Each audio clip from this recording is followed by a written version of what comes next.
नमस्कार दोस्तों आज की डेट में देखा जाए तो वैवाहिक विवाद बहुत ज्यादा बढ़ गए हैं।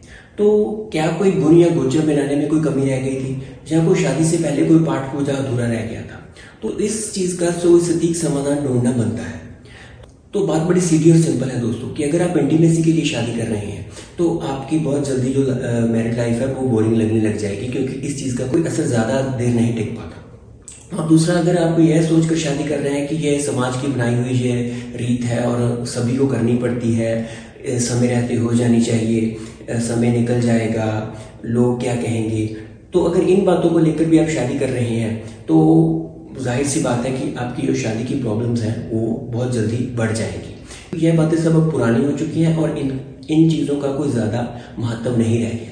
और रही बात माँ बाप की, तो जब बच्चों की शादी नहीं होती माँ बाप तभी परेशान रहते हैं कि हाय मेरे बच्चों की शादी नहीं हो रही, इनका रिश्ता नहीं हो रहा। और जब बच्चों की शादी हो जाती है और बाद में कोई वाद विवाद खड़ा हो जाता है, जहाँ बखेड़ा खड़ा हो जाता है, माँ बाप तब भी परेशान रहते हैं कि ये मेरे बच्चों के साथ क्या हो गया। दोस्तों, शादी मनों का मिलन है, ये कोई जिस्मों का मिलन नहीं रह गया। और शादी कोई डेस्टिनेशन या मुकाम नहीं है कि इस तक पहुंचना जरूरी है और हर किसी को इससे होकर ही जाना होगा। यह भगवान की या प्रकृति की बनाई हुई कोई व्यवस्था नहीं है, यह इंसान की और समाज की बनाई हुई एक प्रथा है। और आज की डेट में जो मैरिज का इंस्टीट्यूशन है वो अपग्रेडेशन मांग रहा है और एक रिफाइनमेंट मांग रहा है। और जो बातें चली आ रही हैं कि ये 7 जन्मों का मिलन है, उम्र भर का साथ है, ये बातें भी अब टूट रही हैं और झूठी पड़ रही हैं। तो आजकल हर इंसान फ्रीडम का दीवाना है।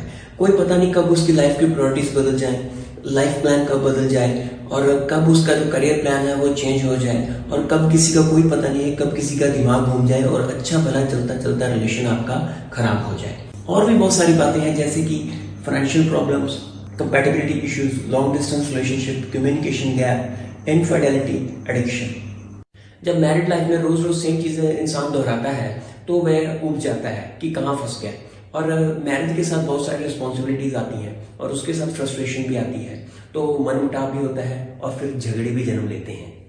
तो दोस्तों, यहाँ पर हम आपके साथ एक बात शेयर करना चाहते हैं कि आप शादी से पहले अपने पार्टनर के साथ हर चीज डिस्कस कर लें और हर बात को अच्छी तरह से खोल लें, ताकि जो आपकी अंडरस्टैंडिंग है वो एक दूसरे के साथ फिट बैठे और आप एक दूसरे को अच्छी तरह समझ लें। और भगवान ना करे कि 5 या 10 साल बाद अगर कोई आपकी मैरिड लाइफ में कोई प्रॉब्लम आ जाती है या डिस्प्यूट आ जाती है और आपको लग रहा है कि अब आप इस रिलेशनशिप को कैरी करना आपके लिए मुश्किल हो रहा है, तो आप एमिकेबली या समझ के आधार पर इस चीज से बाहर आ जाइए और जो आपकी आने वाली लाइफ है उसको आप खुशी खुशी बिता पाएं और एक नई शुरुआत आप कर सकें। तो दोस्तों, शादी जैसे डिसीजन को सोच विचार कर लें और किसी के कहने पर या किसी के पीछे लगकर ऐसे डिसीजन मत लें। तो धन्यवाद दोस्तों। बताना कि वीडियो कैसा लगा, अच्छा लगा तो लाइक करना और अपने कमेंट सेक्शन में अपने कमेंट्स देना। Thank you friends, thank you.